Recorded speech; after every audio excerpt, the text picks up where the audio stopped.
অবশেষে গ্রেপ্তার সাবেক তথ্যমন্ত্রী ও সম্প্রচার মন্ত্রী আরাফাত। অনেক নির্যাতন আর জুলুমের পরে শেষ পর্যন্ত গ্রেপ্তার হয়েছে এই জুলুমবাজ।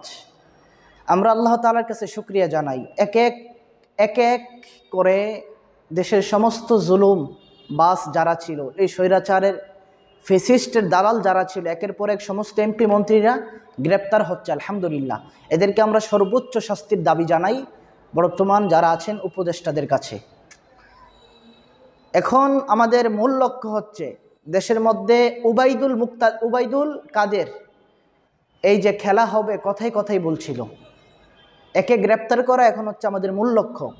তাকে আপনারা দেখেন, অবশ্যই সে দেশের যে কোনো আনাচে কানাচে অথবা যে কোনো জঙ্গলে অথবা যে কোনো গর্তের মধ্যে সে লুকায়ে আছে, তাকে দ্রুত আপনারা বের করেন। এই সমস্ত জুলুমবাজ যারা 15টা বছর দেশের মধ্যে থেকে আকাম কুকাম, দিনের কাম রাতের কাম সহ যত আকাম কুকাম আছে করে দেশটাকে 12টা বাজিয়ে দিছে, এই সমস্ত জুলুমবাজদের কঠিন থেকে কঠিন শাস্তি হওয়া দরকার। আপনারা অবশ্যই খোঁজ লাগান, এই উবাইদুল কাদের এই জালিম যেখানে আছে দ্রুত তাকে গ্রেপ্তারের আওতায় আনেন, দ্রুত আপনারা তাকে খুঁজেন। অবশ্যই সে বাংলাদেশের ভিতরে আছে, বাহিরে নাই। আর আমরা এই জুলুম যারা করেছে এদের আমরা সর্বোচ্চ শাস্তি চাই। এদেরকেই দেশের জনগণের কাছে এদের প্রত্যেকটা মুহূর্তে প্রত্যেকটা দিনের হিসাব চাই যে তারা এত কোটি লক্ষ কোটি কোটি টাকা তারা কোথায় পাচার করেছে, দেশটাকে দেউলিয়া বানিয়ে দিয়েছে টাকা পাচার করতে করতে। এমনকি সমস্ত টাকাগুলো আমরা ফেরত চাই। যারা বাহিরের দেশে টাকা পাচার করে অট্টালিকা গাড়ি বাড়ি সব কিছু করেছে, ওই টাকাগুলা অবশ্যই তাদের মাধ্যমে আবার দেশের মধ্যে নিয়ে আসেন। ইনশাল্লাহ দেশ ঠিক হয়ে যাবে, ইনশাল্লাহ দেশের মধ্যে তাহলে আর কোনো সমস্যা থাকবে না। চিন্তা করা যায় 14 লক্ষ 15 লক্ষ কোটি টাকা এই 14-15 বছরে তারা পাচার করেছে, একটু চিন্তা করা যায়।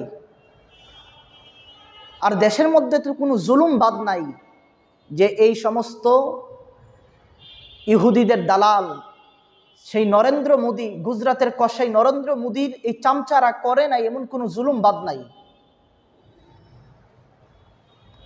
এই জন্য আপনারা দ্রুত আরও যারা আছে দেশের মধ্যে তাদেরকে গ্রেপ্তার করেন, গ্রেপ্তার করে কঠিন শাস্তির আওতায় আনেন, তাদের ভিতর থেকে তথ্য বের করেন তারা এত বছর কি করেছে, কোথায় টাকা পাচার করেছে, এবং কি দেশের মধ্যে যত ষড়যন্ত্র হয়েছে এই ষড়যন্ত্রের পিছনে কার কার হাত আছে, সমস্ত গাট্টি মারা লোকদেরকে আপনারা বের করেন, এবং কি সমস্ত ষড়যন্ত্রের মূল হোতাগুলাকে আপনারা বের করে তাদেরকে দ্রুত কঠিন থেকে কঠিন শাস্তির আওতায় আনেন।